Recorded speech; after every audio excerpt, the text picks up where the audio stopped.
Okay, folks, we are doing examples Rajul, problem number 3. And again, we're going to be using our first two guidelines. So looks like we don't have any even and odd or co-function identities to deal with. But after guideline 1, when all else fails, we're going to change everything into sines and cosines. This is always going to be our go-to move. And so let's go ahead and change both tangent of x and secant of x into something with sines and cosines in it. So tangent of x becomes sine of x over cosine of x. Let me erase that x there. So tangent of x again becomes sine of x over cosine of x. That's all divided by secant of x, which is 1 over cosine of x.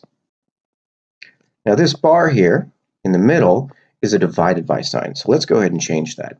That becomes sine of x over cosine of x divided by 1 over cosine of x. Now if you'll remember from your algebra and algebra 2 classes, the division bar means that we're going to flip that right-hand fraction. And so we've got sine of x over cosine of x times cosine of x over 1. And we can see that the cosine of x's cancel out, and we're left with sine of x. So that means that sine of x is equivalent to tangent of x over secant of x. Let's check that on Desmos to make sure we got it right.